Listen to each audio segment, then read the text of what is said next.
won a multi-million-dollar prize in the lottery and ended up being murdered by a supposed friend. Abraham went and had a life of drama, a very hard life of drama because of the money.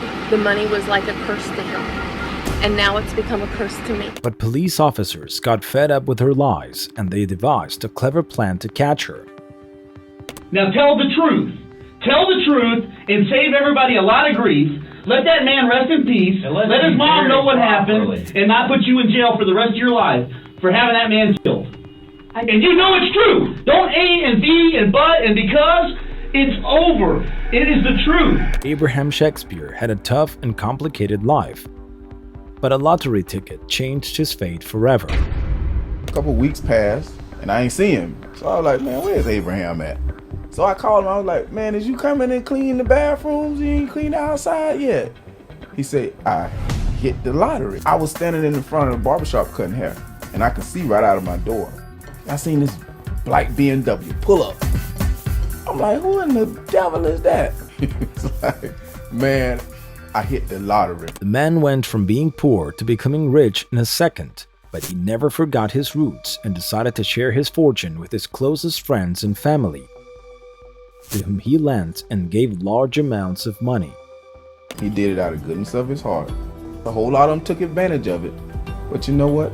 He gave it to them. They didn't take it. He gave it to them. I didn't want to borrow no money from Abraham. I had gone to the bank, mid-Florida, and gotten a loan. He actually left first and went and got a cashier's check with my name on it. I say, but before I do that, I need to get with my accountant and we draw some papers up so we do it official. Because I'm going to do you the same way I was going to do the bank. Unfortunately, Abraham couldn't read or write, and many people in his inner circle took advantage of that. And a couple of months after winning the jackpot, he met Dee Dee Moore, a woman who was way too interested in writing a book about his life and helping him keep his finances in order.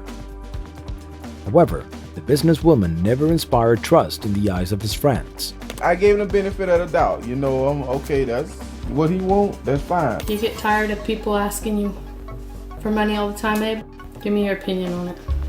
I've been tired a year ago. So where you want to go to? It don't matter to me. I'm not a picky person. Are you going to miss your home? Yep, I miss it, but life goes on. Anybody that had any kind of debts with him, she pushed him away from them so that she can get involved, as if she was taking over. Weeks went by and his close ones stopped seeing Abraham as he suddenly disappeared. What is Dee Dee telling you? He's on vacation, he's in Miami, he's in Texas, he's on a cruise, he's over helping the people in Haiti. He can't get back across because of the earthquake. And over a couple of months, they basically were able to determine through cell phone work and just surveillance that obviously Dee Dee Moore had something to do with the disappearance of Abraham Shakespeare. It was not known if he was just missing or if he was dead. After the clear absence of the now millionaire, Dee Dee was under the watchful eye of the police, who labeled her as the prime suspect of his disappearance, after she asked a friend of Abraham for a strange favor. She's crying. I'm like, what's wrong with you? She was like, everybody think I did something to Abraham and this and that. I said, well, listen, did you?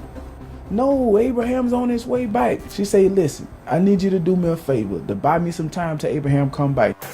Can you tell Abraham, mother, that I'm okay? I said, I'm okay. I want you to pretend to be Abraham. I said, man, I don't know. She said, I tell you what, I'll give you $300 to make the phone call. I said, okay, $300? Yeah, I'll make a phone call and say you okay. She chose to take Abraham's mother to a restaurant where it would be loud. As they were sitting there at the table, the phone rings, and Dee Dee tells Abraham's mother, that could be your son. Why don't you go ahead and answer it? It could be Abraham calling. She said, hello?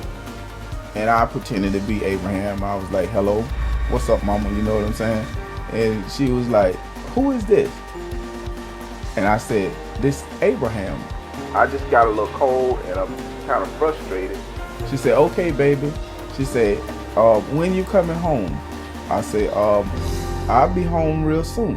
And you could tell the police I'm okay. However, after that particular phone call, Dee Dee started to seem more shrouded in mystery. I called Abraham, hey man, call me. And he wasn't calling you back. Never called back. Then I got this text, I'll call you in a little while. So I'm looking at the text, I'm like, something ain't right. And Abraham had a 7th grade He education. don't even know how to spell. He can't text, he can't spell. No. At that point, the investigators told Greg Smith that Abraham had been reported as a missing individual, and he had the option of assisting them with their investigation. He said, we got suspicions that this woman has did something to Abraham.